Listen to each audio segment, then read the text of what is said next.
पैशाला कोणी खात नाही. एखादा म्हणत असं ना तुमचा पाहुणा मेले पैशाला प्रॉपर्टी सोडून द्या, पैशाला कुत्र खात नाही. तुमचे कर्म कामाला येतात, तुम्ही कसे, हा सगळा कर्माचा हिशोब असतो. म्हणून 13व्या नंतर कर्माचा हिशोब तुम्हाला सांगतो. दशरथ राजा त्याचा पुत्र प्रभू रामचंद्र, उदाहरण सांगतो.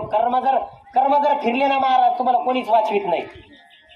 प्रभू रामचंद्र कपडे घातले सगळे देवानी आणि आता राज्याभिषेक होणार राजकुमार म्हणून. आता राजकुमार म्हणून राजतिलक झाला म्हणजे पुढचा राजा हाच राजकुमार होणार. प्रभू रामचंद्रांनी कपडे बिपडे घातले आणि प्रभू रामचंद्र होणार.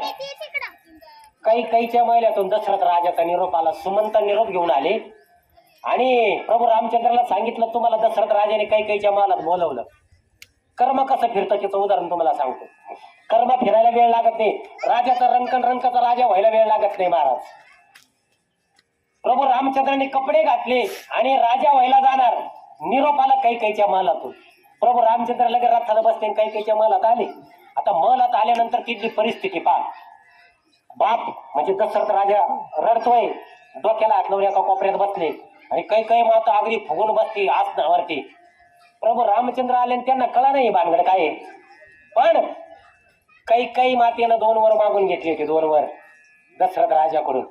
एक माझ्या पुत्राला राजगादी भरताला आणि 2 रामाला 14 वर्षाचा वनवास. दशरथ राजाने कैकेयी मातेला 2 वर मागायची अनुमती दिली होती युद्धाच्या वेळेस. ते 2 वर कैकेयी माता म्हणे मला जेव्हा लागेल तेव्हा मागून घेईन. कैकेयी मातेने ते 2 वर मागून घेतले. काय? एक माझ्या पुत्राला राजगादी आणि प्रभू रामचंद्राला 14 वर्षाचा वनवास.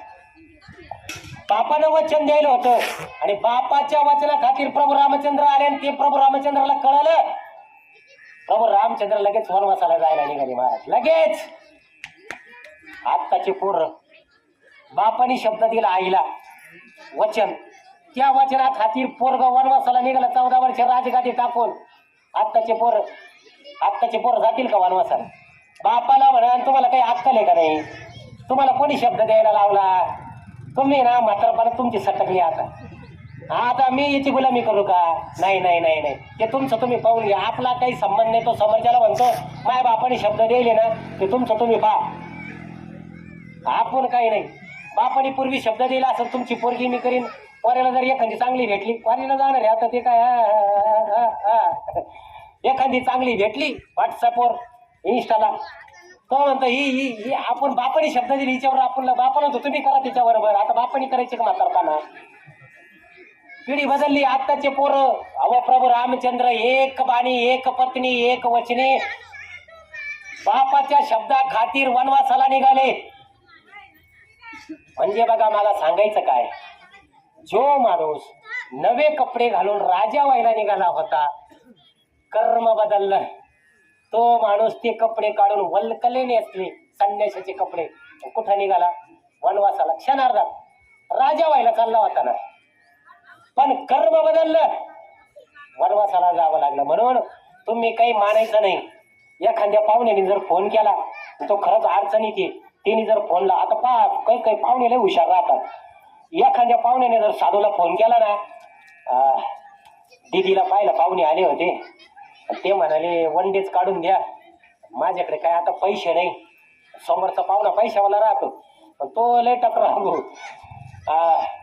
मग आता दीदीचं लग्न करायचं माहिती आहे साहेबीन काढायला आहे पण आता काय भाव नाही. साहेबीन इकल्यावर घेतो तुमची थोडी मदत करता का? हा फोन लावितो साडूला. साडू लय हुशार. साडू का अहो अर्धा तास आधी फोन करायचा ना म्हणे. आत्ताच समोरच्याला पैसे दिले मी अर्धा तास आधी. हुशार माणसाचा. पण तुम्हाला सांगू काही घाबरू नका माझ्या बहिणींनो माझ्या दादांनो. गरीब परिस्थिती असेल घाबरून जायचं काही कारण नाही. चांगले वागा. कोणाची वावरं करू नका. कोणाचा रुपया बुडवू नका. कमवा चांगल्यातून कमवा. वाम मार्गातून कमवू नका. चांगले दिवस आल्याशिवाय राहणार नाही. त्याच्याकडे न्याय लेट आहे पण थेट आहे. घाबरायचं काही कारण नाही.